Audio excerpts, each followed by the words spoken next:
आप सभी को जय श्री राम। कैसे हैं आप? उम्मीद करते हैं सब अच्छे होंगे। प्रेमी, आज की इस वीडियो में हम बात करेंगे कि दूत कौन होते हैं, कैसे प्राप्त होते हैं, हम किस देवता की साधना करें, हमें दूत महाराज कैसे प्राप्त होंगे। ये सारी चीज़ें आपको करके दिखाने की कोशिश करूँगा, ठीक है। सबसे पहले बात करते हैं कि दूत कौन होते हैं।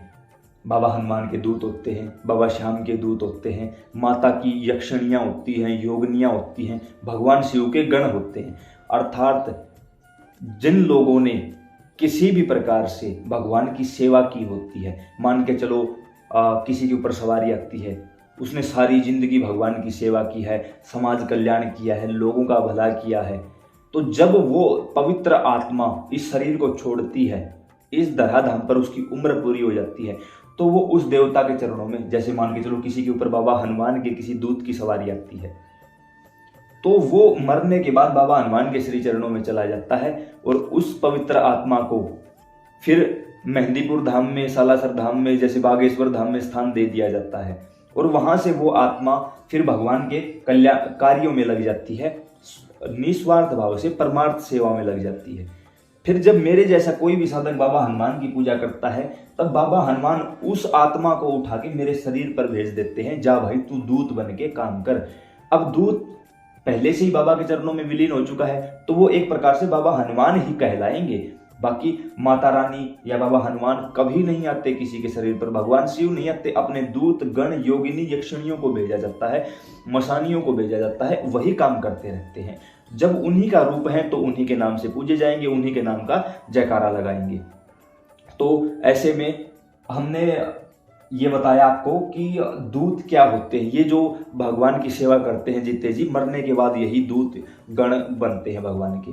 अब ज्यादातर साधक यही गलती कर बैठते हैं, जब कोई भी सवारी आती है, कोई भी देवी देवता की सवारी आने लग जाती है, तो उससे मोस्टली 3 वचन लिए जाते हैं। एक, जब भी बुलाएंगे आपको आना पड़ेगा। दूसरा, हमारी रक्षा करनी पड़ेगी। तीसरा, जो भी भोग देंगे आपको स्वीकार करना पड़ेगा। मोस्टली ये 3 वचन लिए जाते हैं। वचन तो और भी बहुत ज्यादा होते हैं, लेकिन ये लिए जाते हैं। अब 100 में से 90 साधक यही गलती करते हैं, लेकिन 10% साधक ऐसे भी हैं जो थोड़ी सी जिन्हें जानकारी होती है।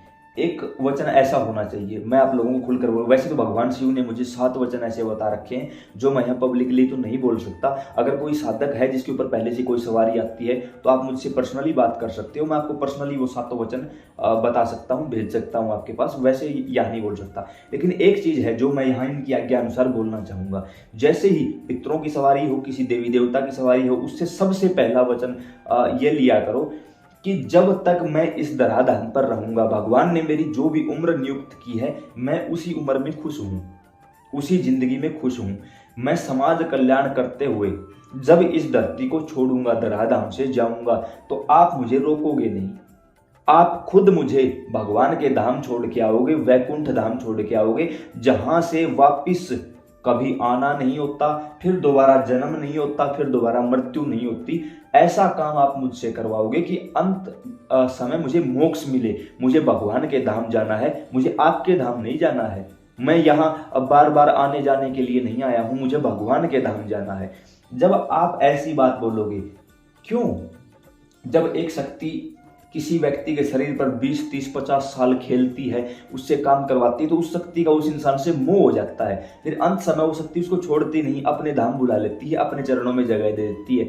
फिर जब कोई दूसरा साधक उसी देवता की साधना करता है, तो उसको दूत बना के भेज दिया जाता है। अब होता क्या है, हमारे घर में एक लड़का पैदा होता है, एक लड़की पैदा होती है। तो लड़का पैदा हुआ, घर वालों ने अलग थ्योरी बना ली कि लड़के की शादी करेंगे और किसी लड़की को शादी करके घर लेके आएंगे, बच्चे पैदा होंगे, वंश चलेगा। लड़की पैदा हुई, ठीक है, लड़की की उम्र होती है, लड़की की शादी कर देंगे, लड़की किसी दूसरे घर में जाएगी, उनका वंश चलाएगी। सिंपल सी बात है, प्रकृति का नियम है, इस बात में कोई संशय नहीं है। लेकिन मान के चलो, जहां माँ बाप तैयारी किए बैठे हैं कि 20-22 साल में लड़की की शादी कर देंगे, पराई घर चली जाएगी। हालांकि लड़कियां पराई नहीं होती, ये तो हमारी कमजोर मानसिकता है, लेकिन मान के चलो उसी 20-22 साल में कोई लड़की लड़के से शादी करके ये बोल दे कि मैं तो लड़के को अपने घर लेके जाऊंगी, तो माँ बाप तैयार नहीं होते, एकदम झटका लगता है कि यार ये कैसे हुआ, ऐसा तो हमने कभी सोचा ही नहीं था। उसी प्रकार जब सवारी आती है और उससे वचन नहीं लिए जाते तो सवारी ये सोचती है कि ये तो मेरा है, बस मैं अपने तरीके से चलाऊंगी इसको, अब इसका और इसके ऊपर कोई नियंत्रण नहीं होगा, और फिर वो अंत समय में आपको अपने धाम ले जाती है। जबकि आप शुरू से ही ये वचन ले लोगे कि आप मुझे भगवान के धाम ले जाओगे, मुझसे ऐसे काम करवाओगे जो मोक्ष गति प्रदान हो, और आप मुझे मोक्ष का रास्ता दिखा के भगवान के परम धाम तक छोड़ोगे, तो सवारी शुरू में ही समझ जाएगी कि भाई ये भगवान के लिए बना है, ये मेरे लिए नहीं बना है। तो सवारी आपके अंदर मोह नहीं डालेगी, वो सिर्फ आपका काम करती रहेगी। ऐसे में भगवान के दूत कैसे प्राप्त होते हैं, मेन टॉपिक पर हम दोबारा आते हैं। ये बतानी भी मुझे जरूरी थी, क्योंकि हद से ज्यादा साधक इसी के कारण परेशान है और इसी के कारण फंसते जा रहे हैं। तो अब किसी भी, मान के चलो बाबा हनुमान है, बाबा हनुमान की हमें साधना करनी होगी कितने दिनों की।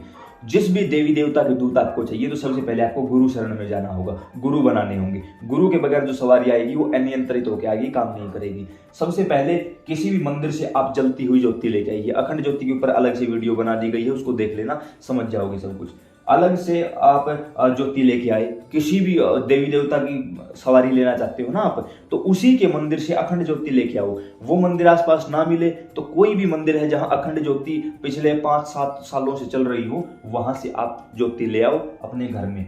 अब यहाँ पर हम ज्योति ले आए हैं, बाबा हनुमान सामने विराजमान है। सबसे पहले हमने बाबा का भोग लगा दिया, ठीक है, दीपक जलाया। अब यहाँ पर हमें 21 दिनों की साधना करनी होगी। सबसे पहले गुरु की जरूरत पड़ेगी, फिर 21 दिनों की साधना करनी पड़ेगी। 21 दिनों की साधना में हमें कोई भी एक मंत्र सिद्ध करना पड़ेगा जिससे दूत प्राप्त हो सके। इसके लिए मैं आपको नीचे डिस्क्रिप्शन में बाबा हनुमान का साबर मंत्र, भगवान शिव का साबर मंत्र, हो सके तो गुरु गोरखनाथ का साबर मंत्र और माता रानी का शांत मंत्र दे दूंगा।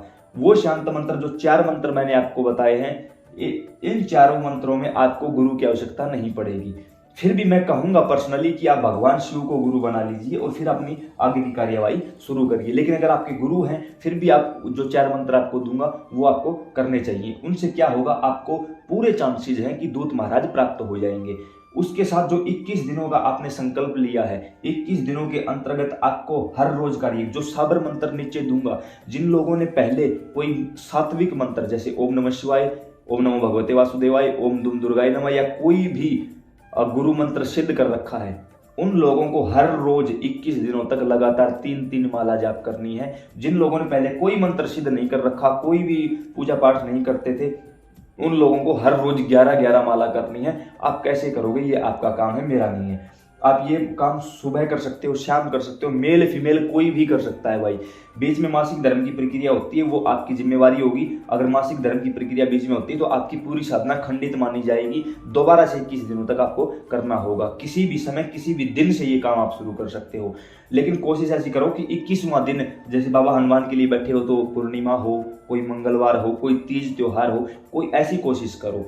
उससे चांसेस बढ़ जाते हैं उस देवी देवता के गण दूत आपको प्राप्त होने के। अब आपको हर रोज यहाँ एक दीपक जलाना होगा। जो आप अखंड ज्योति के रूप में लेके आए हो वो तो चलती ही रहेगी। अखंड ज्योति नहीं लेके आ पाए कहीं से तो आपको हर रोज दीपक जलाना होगा। सबसे पहले आपको संकल्प लेना होगा। संकल्प में बताया जाएगा, हे बाबा हनुमान, मेरा नाम ये है, मेरे पिता का नाम ये है। मैरिड महिलाएं, शादीशुदा महिलाएं पति का नाम बोलेंगी, बाकी सभी पिता का नाम बोलेंगे।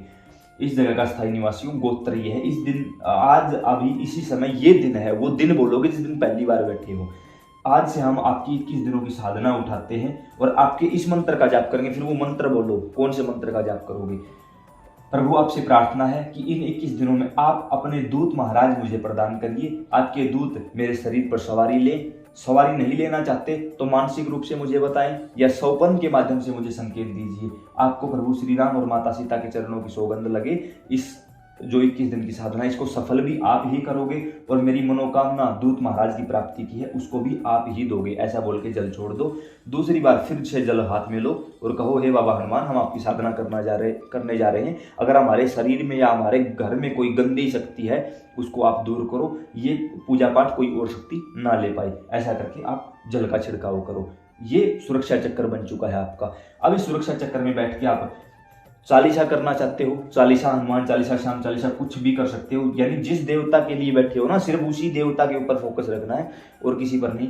अब आपके पास गुरु मंत्र भी है और आप दूसरे मंत्र को भी चलाना चाहते हो, तो पहले एक माला गुरु मंत्र की करोगे, एक माला सबसे पहले गणेश भगवान की करोगे, ओम श्री गणेशाय नमः। नहीं भी करना चाहते तो कोई बात नहीं, ये बोल देना चलिए करते हैं श्री गणेश, गणेश जी महाराज वहीं से खुश हैं। एक माला गुरु मंत्र की करोगे, पहले मंत्र सिद्ध कर रखा है तो 3 माला हर रोज करनी है, नहीं कर रखा तो 11 माला हर रोज करनी है। हर रोज भोग देना होगा बाबा को किसी भी चीज का। मैं कहूंगा सात्विक भोग देना, कोई भी तामसिक भोग नहीं देना। बतासे, लड्डू, हलवा, कुछ भी आप भोग दे सकते हो। अब माला चलेंगी, नीचे आसन होना जरूरी है। जो वस्त्र पहले दिन पहनोगे, मैं कहूंगा 21 के 21 दिन वो पहनो। अब कुछ लोग यहाँ बोल देते हैं कि जल्दी धोना चाहिए वस्त्रों को, कुछ लोग तो इस बर्तन को देख के बोल देते हैं कि भाई इसको तो साफ कर ले। नहीं भाई, इसके अंदर एनर्जी बहुत ज्यादा है, ठीक है। ये मेरा पर्सनल भाव है, आप लोग कुछ भी कैसे भी कर सकते हो, मेरा पर्सनल भाव है। मैं जैसी साधना में करता हूँ, कई बार तो ऐसा हो जाता है कि 21-21 दिनों तक मैं मतलब अपने कपड़ों को भी नहीं धुलवाता, क्योंकि इनके अंदर भी बहुत ज़्यादा एनर्जी हो जाती है। एक ही समय पे बैठना है, सुबह बैठते हो शाम बैठते हो, वो आपकी मर्जी है। एक ही समय का मतलब ये नहीं है कि एक समय पूजा करोगे, नहीं, मैं कहूँगा दोनों समय पूजा करो भाई। अब कुछ लोगों ने ये कहा कि 11 माला एक साथ बैठ के नहीं की जा सके। भाई हर चीज का शॉर्टकट नहीं होता, बन सकती है तो करो, नहीं बन सकती कोई जरूरी नहीं दूध प्राप्ति की, ये जरूरी नहीं होता। अब इन 21 दिनों के अंदर अंदर बाबा हनुमान आपको संकेत देंगे सौपन के माध्यम से। संकेत कुछ भी हो सकता है। अब नीचे कमेंट में ये मत बोलने लग जाना भाई ये दिखाई दिया वो ना भाई, बिल्कुल भी बकवासबाजी नहीं चलेगी। डायरेक्ट सीधी बात बता रहा हूं। बेशक वीडियो लंबी होती जा रही हो, लेकिन किसी भी एक बात को दोबारा रिपीट करके वीडियो को आगे बढ़ाना नहीं चाहता। सिंपल सी बात है, सारी बातें आप लोगों के सामने क्लियर कर दी। किसी भी दिन से शुरू कर सकते हो, कोई भी कर सकता है, मेल फीमेल कोई भी किसी भी उम्र में कहीं से भी शुरू कर सकता है, कोई परेशानी नहीं। पहले कोई मंत्र सिद्ध कर रखा है तो 3-3 माला, मंत्र सिद्ध नहीं कर रखा तो 11 माला करनी पड़ेगी। भगवान शिव को गुरु बना लीजिए। भगवान शिव को गुरु कैसे बनाए, अशोक कुमार वीडियो ऐसा यूट्यूब पर लिखो, हमारी वीडियो सामने आ जाएगी, देखो और भगवान शिव को गुरु बना लो, आपका सारा काम सेट हो जाएगा। इन 21 दिनों के अंदर भगवान देखेंगे आपके सरल स्वभाव को कि आपका स्वभाव कैसा है। यहाँ तो आप बैठ के माला कर रहे हो, थोड़ी सी अलग जाती, पत्नी को गाली, बच्चों को गाली, माँ बाप को गाली दिए जा रहे हो, गुस्सा किए जा रहे हो, भगवान नहीं सुनने वाला भाई। बेशक छोड़ दे ये चीजें, कोई सिस्टम नहीं। यहाँ आप ठीक ठाक बैठे हो, वहां जाते ही दुकान से ये खा लिया, वो पी लिया, उसका जूठा खा लिया, नहीं, बिल्कुल। इन 21 दिनों में किसी का जूठा नहीं खाना है। माँ बच्चों का भी जूठा नहीं खा सकती, कोई किसी का जूठा नहीं खाएगा किसी भी प्रकार से। 21 दिनों में इतनी सी भी झूठ नहीं बोलनी है। 21 दिनों में कोशिश करो पृथ्वी पर शयन किया जाए। इन 21 दिनों में प्याज लहसुन का प्रयोग बिल्कुल भी नहीं होगा। अपने आप को शुद्ध रखने की जिम्मेदारी आपकी होगी। किसी की बात सुननी भी नहीं है, किसी को बात कुछ बतानी भी नहीं है। जो अनुभव होंगे या तो अपने गुरु को बताओ, फोन नंबर है हमें बताओ कि ये बात ऐसे ऐसे अनुभव हुआ है, इसका क्या मतलब है, कोशिश करेंगे आपको समझाने की। जो अनुभव हो रहे हैं पत्नी को बताओ, बच्चों को बताओ, अपने माँ बाप को बताओ, अपने घर से बाहर उस बात को मत जाने देना बिल्कुल भी। और मैं कहूँगा एक बार पत्नी बच्चों को भी किसी को भी मत बताना, या तो गुरु को बताओ। फिर भी आपको लगे कि हाँ इनसे शेयर करनी चाहिए तो आप उनसे शेयर कर सकते हो, कोई प्रॉब्लम नहीं होगी इसमें आपको। उसके साथ साथ इन 21 दिनों में पूरे चांस हैं आपको दूध प्राप्त होने के। लगभग 5वें-6ठे दिन आपको संकेत होने शुरू हो जाएंगे।